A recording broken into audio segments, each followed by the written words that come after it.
So let's change gears a little here. Instead of making something with wood, we are going to make some chainmail swatches. So what I use is 14 gauge wire. You get this at wherever hardware store. I think it was like $7. And you're also gonna need a 3/8 rod. I just bought the aluminum one because the steel one had a bunch of shit on it and I didn't want to clean it. So we're gonna build a little jig with this, show you how it all goes. It's a pretty simple process. It just takes like 10 years to make. So let's build us a little jig and then we'll make some more rings. So I've just got a 1x4 here. Let's see how long it is. So it's about 30 and a half. This is 36, so 3 foot. It's just gonna poke out a little on either side. That doesn't matter. You're gonna want more to poke out on one side or the other, and I'll show you why here in a minute. And then I just took 2 little scrap 2x4s, drilled holes in them. Make sure you use a 1/2 inch drill bit. You don't want this thing to be too tight because it's gonna be spinning. So what we're gonna do now is we're just gonna attach these like this on either end. So what I did here is just flip it over, mark, and then we'll pre-drill this, and then we'll attach these, and we're almost there.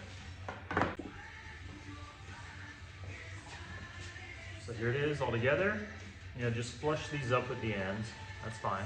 I just use 2 screws. You want to make sure they're kind of countersunk in there. I just use pine, so it's easy enough just to drive that home. You know, dig it in. But if you're using some harder wood, you might have to use a countersink bit. You don't want those to be poking up because this needs to sit flat on your bench. All right, so now we just got to do one thing in this rod, and then we'll be golden grams. All right, so on this side, it doesn't really matter which side. What you want to do is measure out about 4 inches, and then that leaves us room on this end, you know, for something to poke through. Then you want to measure in the inside, just say 1 inch. Make a mark, and then what we'll do with this rod is get yourself a drill bit. I think this is a 1/8 inch drill bit. Whatever's like just bigger than your wire, okay? You don't have to be sloppy, but obviously if it's too small, it's not gonna work. So we made a little mark here. We're gonna drill this, just drill a hole straight through it. Just punch it through. See if I can do this while it's in this. This shouldn't be bad because it's aluminum. Another reason why I like choosing aluminum versus steel, you know, it's much easier to drill through. Start out nice and slow.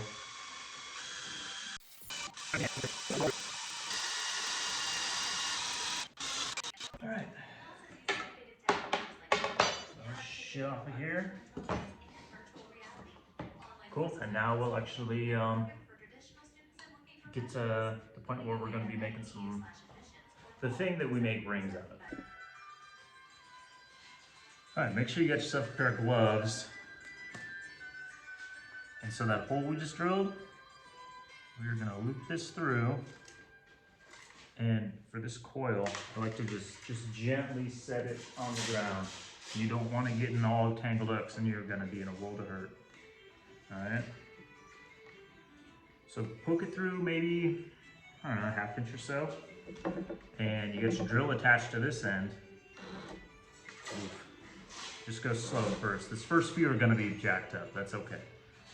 And then you just go real nice and slow, and you just guide this, right? You want to be tight to the last one that's on there. You don't want to overlap it, and you don't want gaps. You want this to be about as tight as you can get it, all right? And just go slow, take your time. Oh, and I'm getting a little pinch point down here.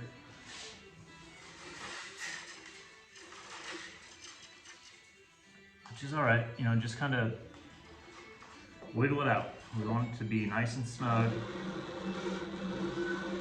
Oh shit, see? That's what we don't want. Oh fuck. That's alright though. That's not the end of the world. We'll start a new run. Just cut that out. I don't fucking remember. I think you stick your arm in there. That might work.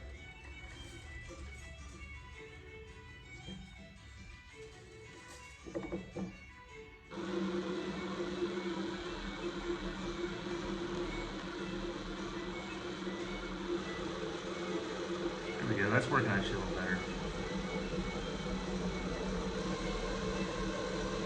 Remember, this doesn't have to be fast.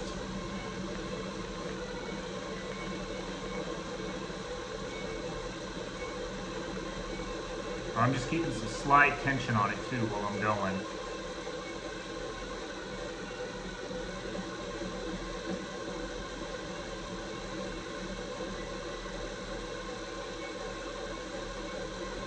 Yeah, so don't do the floor. Around your arm is working much nicer.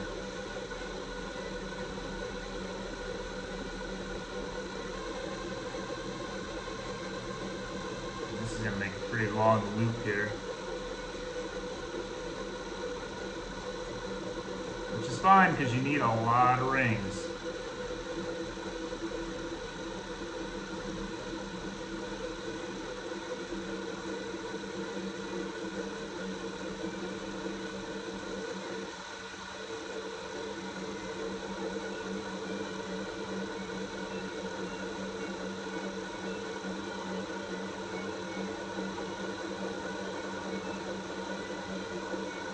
And once you clock. Alright, we'll call that good. Once you do this a lot, I mean, it's been years since I've done this, but you'll get it down pretty good and you can just zoom one of these suckers on here. Alright, get your dikey dikes. Cut these off. There it is. And you save the rest of your loop for later. What we'll do is take the drill off. And then this part you put in here, on this side, instead of trying to unwrap it and pull it through, it's easier just to cut this right where the bend is. See that? So just cut it so it'll come off there. All right.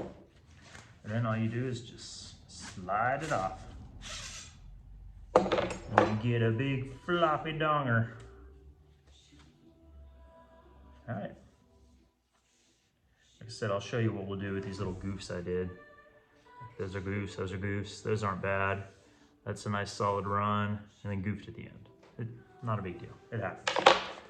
All right, so I'll get set up to start actually making this floppy flopper into rings.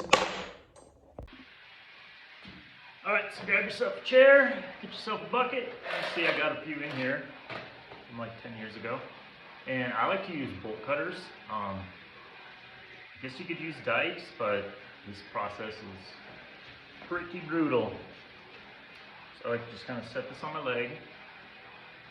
And what we want to do is just snip, drop, snip, drop. Sometimes you can do a few at a time. Just try and keep that same center, you know, like I'm going right in the middle here. That way you get nice rings. So this is what you want for a ring, right? It's a ring, cool. Where I screwed up, this is this big oblong piece of shit. It's really not even worth it to try and shape this. It's such a pain in the ass. We'll just, whoop.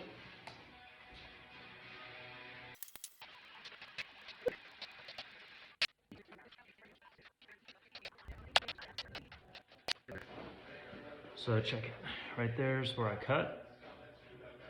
And what you want to do is get your cutters like even with that old, see the little spring part? So get that about flush with that whenever you're doing it, so that way you make nice even rings.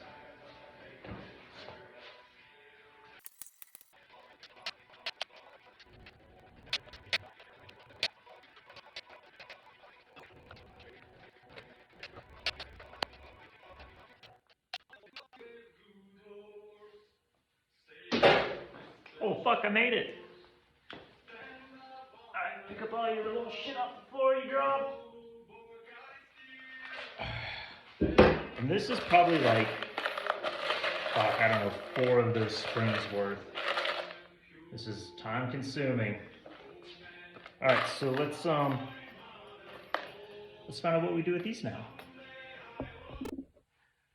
Alright, so we got our little bucket of things here.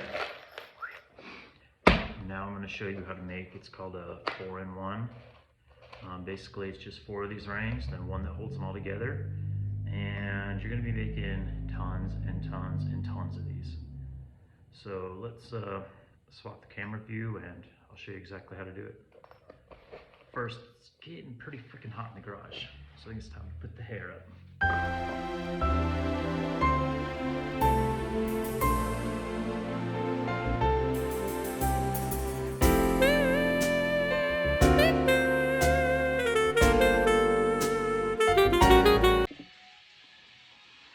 So just grab yourself a pile of rings. We want to start with 5 rings total. So there's our 5. Oh, look, there's one that's already done. Cool. And then I'm actually gonna put my gloves on for this, just because you're gonna be using pliers a lot. I guess any sort of pliers would work, but you know, just your regular pliers here are fine. So pinch one side, take your other pliers, and then you'll see there's kind of like a little, oops, where are we at? There's a little groove. You just want to bend it. There we go. Maybe push it down a little, make it connect. There's 1. 2.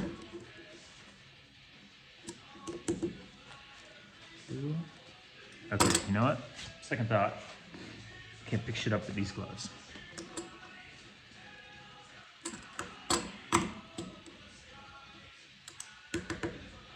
You want to just make about as close to a circle as you can. Alright. You got to squeeze it in just a little, just to make that, you know, close the gap. And since this is 14 gauge galvanized wire, I mean, these are pretty sturdy. This is going to be stout. Alright, so we got our 4, and then you need 1 more. And what you do with this guy, plier, rip it open. 1, 2, 3, 4. All right, and then we close this one. Oh, that's a cool one. Check it out. So there's another good thing to show you. This one was a little wonky. So what do we do with wonky ones? Yeet them into the trash can.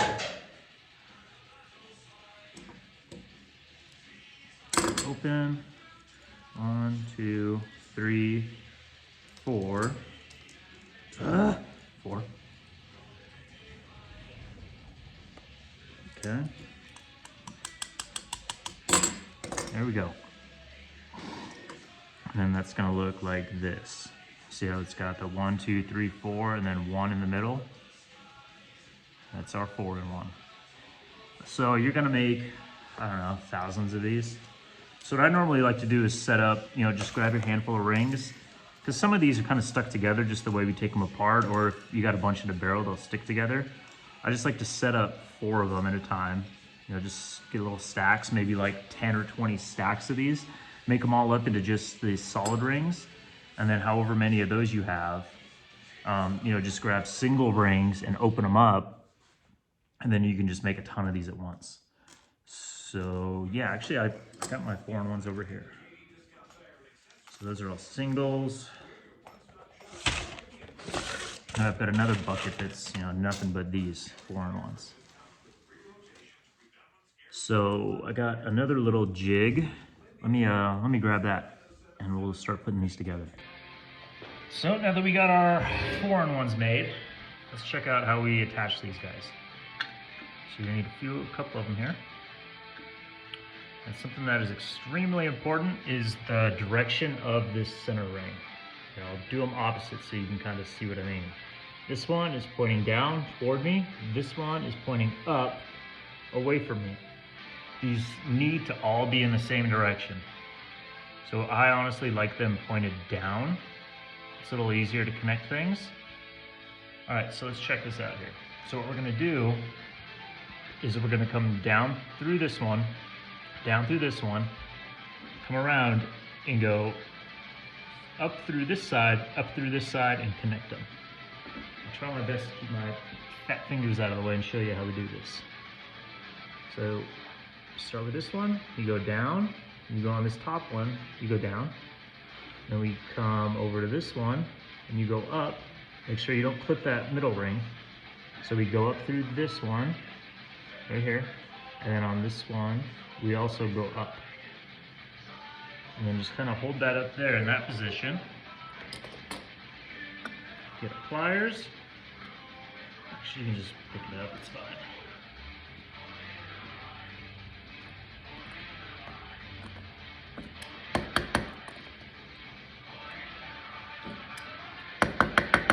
Alright.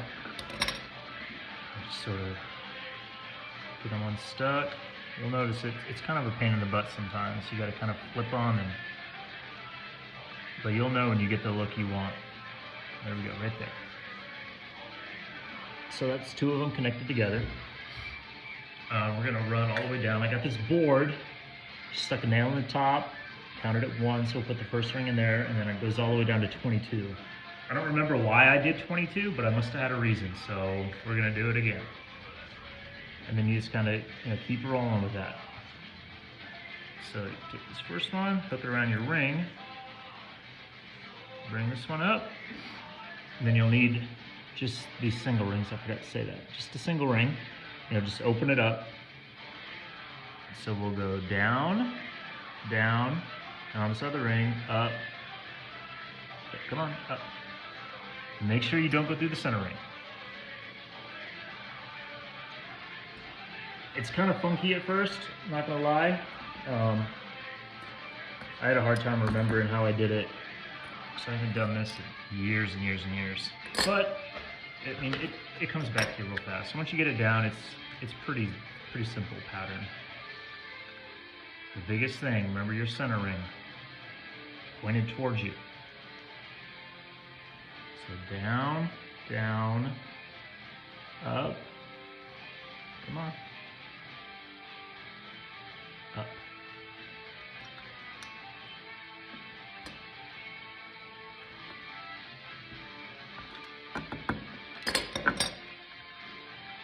Make sure you check them too as you're going along. If you notice something's wonky, at this stage you can take it apart and fix it.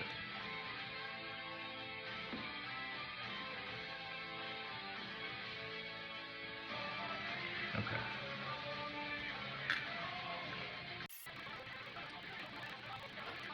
Angle of this somehow. Hold on. Let's see if I can hold this and do it. Alright, we're gonna. Okay, so I'm gonna see if I can just hold this and show you. So we got this one here, and then we'll go down through this one. So you wanna go through this one. Maybe. God, this is really difficult with one hand. All right, so we're down through this one. We'll drag it up to this one. We'll go down through this one. Then you cut across and go up through this one. All right? Don't get the center. Then we'll come through. Oop, and we'll get that one. Then all you got to do is take your pairs of pliers and clamp it together.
All right, there we go. Got to 22. Let's see. You just take your top ring off. There's your first little chunk. How cool. All right, so let's connect a couple of these together, and I made another one just a little bit ago. So I'll connect two of these, show you how to do that. It's basically the same thing. And then I can show you a couple swatches that I already have. So let's check out how to connect these two.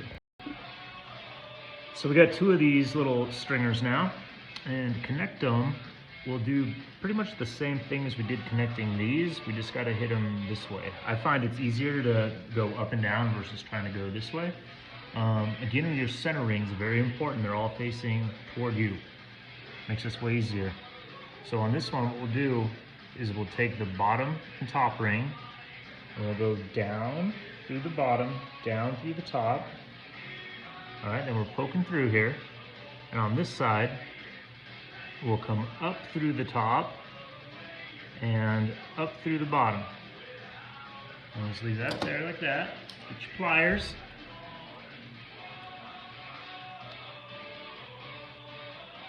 Connect. And there we go. See, that's now connected up there.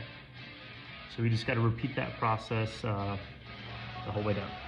I pre-made a bunch of these, just opened ones, just so you know you're ready to rock and roll here. Instead of having to pull one out, open it, pull one out, open it. This is a way faster way. So remember, like this one, we're counting here, right? So we want 1, 2, 3, 4 total in this. So we go down through the bottom, or we go down, down, then you come up and up. You want to just make sure you're going down through 2 and up through 2.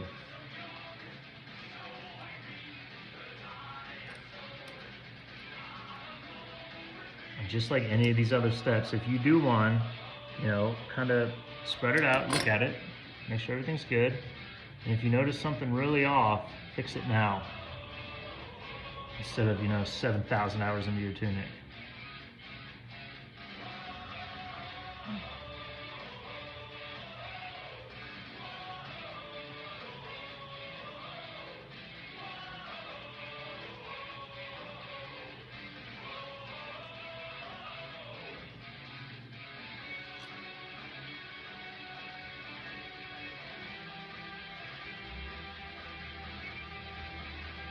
See, just like I did. So I skipped this one on accident. We want to make sure we go just one down.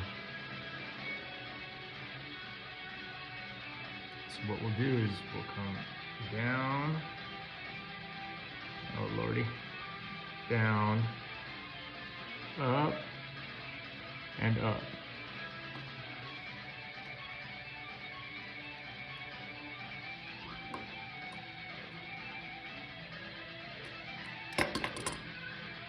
There we go, that's better. So there's no gap. So even with this, this is the one we just did.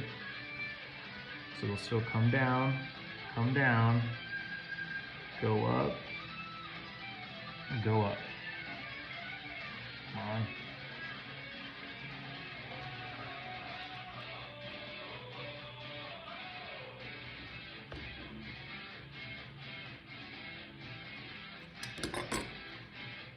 Alright, there we go. And then, so that was the one we just did. We'll come down one ring. So down, down, up, and up.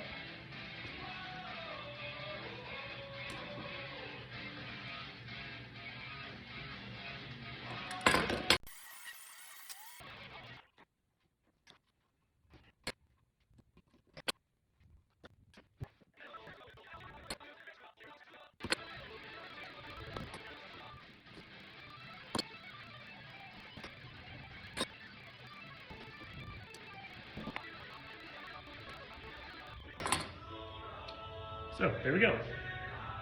There's two of the 4-in-1 strands connected together. Yeah, let me swap this video angle and I'll pull some of my other swatches out and kind of show you what I was doing there. So here's the swatch that we just did. Just a little bit. And then these are some of the ones that I've made previously. So there's 4 here.